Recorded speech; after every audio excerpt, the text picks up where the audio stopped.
polusi udara di Jakarta tuh sebenarnya apa sih, Bu? Iya, kalau menurut saya sih banyak faktor ya kenapa polusi udara di Jakarta sangat buruk, ya kan? Karena banyak faktor untuk pertama kan ada faktor-faktor yang tidak bergerak. Ada dua nih, satu bergerak dan dua yang tidak bergerak. Ya, yang tidak bergerak ini kan seperti industri, ya nggak? Industri, rumah tangga. Nah, itu yang tidak bergerak. Masing-masing dari itu kan mengeluarkan apa ya? Kayak gas buangan. Ya kan? Gas buangan yang mungkin gas buangan itu melebihi dari ambang batas yang ditetapkan oleh pemerintah. Dengar ya? Iya, Bu, dengar. Iya, Bu. Nah, yang kedua yang tidak dari faktor yang bergerak. Yang bergerak itu apa? Transportasi. Kan kamu tahu sendiri di Jakarta itu begitu ramai kendaraan, begitu macet, saya pun pusing, ya kan? Nah, itu kan dia mengeluarkan gas gas karbon ya? Iya. Yang buangan dari knalpot. Itu kan yang dari knalpot. Sebenarnya yang paling menyumbang. Kalau industri saya rasa dia menyumbang juga, tapi yang paling banyak sebetulnya dari asap kendaraan, kalau menurut saya. Pertanyaan kedua ya, Bu. Oke. Untuk pertanyaan kedua, Bu, solusi apa sih yang tepat untuk mengurangi polusi udara di DKI Jakarta ini?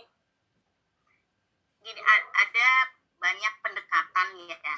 Ada pendekatan teknologi, tapi kalau karena kamu dari planologi, sebenarnya solusi untuk minimal mengurangi ya, kalau menghilangkan polusi nggak mungkin, mengurangi polusi Jakarta dengan pendekatan planologi. Kalau pendekatan planologi kan dia pakai sistem zonasi, tahu nggak sistem zonasi? Jadi mungkin memang harus di ada zon-zon, ini zon industri, ini zon pemerintah, ini pemerintahan, ini zonasi untuk pemukiman, zonasi untuk ruang terbuka hijau gitu. Nah, coba nanti kamu cek betul nggak di Jakarta itu sudah pakai sistem zonasi. Tapi saya pikir mungkin sebagian sudah, karena kan industri itu kan sudah terpusat mungkin ada Cikarang, ya nggak? Iya. Terus ada lagi di Pulau Gadung, itu kan, ya kan, terus mungkin di mana ya, Kapuk ya kali ya. Itu kan industri semua sudah diarahkan, memang dia agak jauh dari permukiman ya. Tapi akhirnya gini, tapi kenapa persoalannya, kenapa polusi udara itu masih tetap tinggi di Jakarta? Ya karena mungkin persoalannya kalau zonasinya sudah betul, ya kan, kalau sistem zonasinya sudah betul, berarti kan sistem zonasi saya pikir juga kayaknya masih tahu nggak, nemplok tuh, tahu nggak? Iya. Satu di Cikarang, satu di Pulau Gadung, satu di Kapuk. Kenapa nggak dijadikan dalam satu lokasi? Tapi itu mungkin itu agak susah ya, karena kan mereka sudah terlanjur dibangun, iya kan? Nah sekarang yang ada ya mungkin kita sendiri aja yang bagaimana caranya kita mengurangi polusi itu. Kalau dari sistem zonasi mungkin agak susah, tapi intinya gini, nanti kalau ada industri yang baru yang akan dibangun, jangan lagi ada di dekat permukiman kan gitu. Harus ditempatkan di tempat-tempat yang sudah ditunjuk untuk industri. Jadi gas buangannya itu sudah tahu ke arah mana gitu. Dan mungkin harus ada tercapai satu kesepakatan kalau menurut saya antara pemerintah. Jadi gini, industri itu nilai ambang batasnya jangan terlalu ketat. Kalau terlalu ketat kan mungkin dia agak berat juga, ya enggak? Ambang batas udara, tahu nggak? Ambang batas udara yang sehat, ya. Kamu harus cek ambang batas udara yang diperkenankan itu berapa. Nanti kamu cek. Biasanya sih 40. Iya, Bu. Kalau orang-orang kaya, dia beralih ke mobil, apa namanya, mobil yang rendah emisi itu, mobil listrik ya, yang Tesla apa segala macam. Tapi itu kan sangat mahal ya. Jadi intinya sebetulnya sih balik-balik, untuk mengurangi itu kita harus naik kendaraan umum, tapi kendaraan umumnya harus yang fasilitasnya yang pokoknya yang bagus lah, ya kan? Iya, Bu. Kayaknya mungkin ya itu intinya, untuk mengurangi solusinya yaitu mencoba kembali ke kendaraan umum. Kemana-mana harus pakai kendaraan umum atau naik sepeda lah.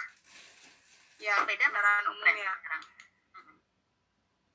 Kembali ke kendaraan umum, kemudian diperbanyak zonasi hijau. Jakarta kan kayaknya sekarang belum memenuhi kan. Apa namanya, open space-nya itu, ruang-ruang hijau kan harusnya sekitar 30%. Iya, 30% dari luas wilayah. Sudah terpenuhi enggak itu? Syukur-syukur sih lebih dari 30% ya kalau bisa ya. Di Jakarta baru 9,8%, Bu. Dari itu kan, dari harusnya 30%. Tapi agak susah sih memang ya kalau melihat polusi Jakarta. Iya. Cuman kemarin, tapi pandemi ini kan mungkin agak bagus kan. Udara Jakarta agak lumayan kan. Yunita yang tinggal Waktu di Jakarta. Waktu PSBB langit di Jakarta jadi warna biru, Bu. Sekarang warna biru kan. Sekarang balik udah lagi jadi abu-abu coklat lagi gitu, Bu. Oh gitu, cepet ya. Iya. Memang namanya polusi udara ya susah sih kalau tidak ada apa ya, dari kita sendiri, minimal dari masyarakatnya sendiri yang harus sadar. Satu pertanyaan lagi, Bu, dari kita. Terakhir. Iya. Saat ini kan lagi maraknya menggunakan sepeda ya, Bu. Tren menggunakan sepeda di Jakarta. Menurut Ibu, perencanaan apa sih yang harus dilakukan sama pemerintah supaya tren naik sepeda ini, tren kegiatan sehat dari masyarakat ini terus dilakukan oleh masyarakat itu sendiri? Kalau ini ya, demam goes ya? Iya, demam goes. Demam goes itu sebetulnya nggak hanya di Jakarta. Jadi di mana-mana, contohnya di Jogja. Di Jogja itu juga luar biasa. Sampai toko-toko sepeda di Jogja, kalau yang saya tahu karena tinggal saya di Jogja, itu pada nggak ketanganan gitu. Jadi semua orang pada beli sepeda. Sampai toko itu belum buka, orang sudah mengantri karena pengen dapat sepeda.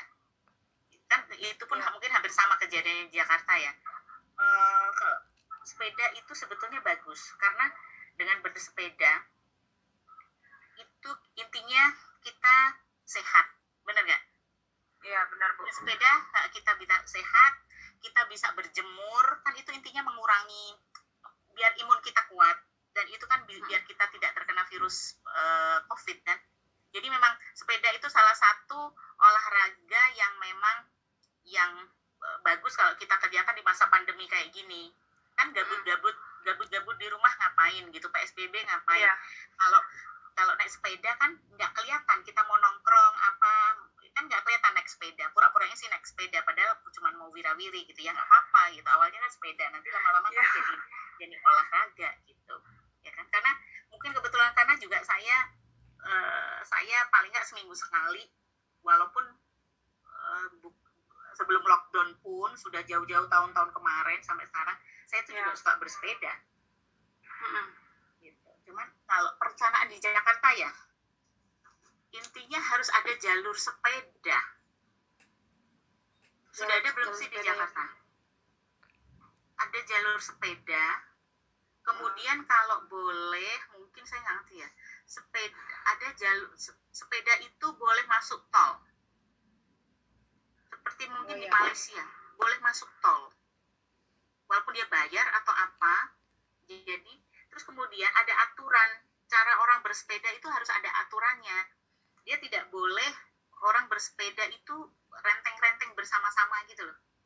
Bersepeda itu harus satu-satu gitu. Kalau renteng-renteng berdua, bertiga gitu kan, dia memenuhi jalan. Bener nggak? Jadi Iya. intinya sepeda itu harus satu-satu, iring-iringan gitu loh. Orang naik sepeda iring-iringan, jangan berdua-dua kayak pacaran gitu, couple-couple gitu. Jangan, itu karena Iya. mengganggu yang lain. Dan juga mungkin kalau malam dia harus punya lampu ya, entah malam entah siang ya. Jadi mungkin jadikan aja seperti kayak sepeda motor gitu ya, harus punya lampu. Kalau malam dia tidak punya lampu, dia bisa ditabrak kendaraan gitu, tabrak mobil itu.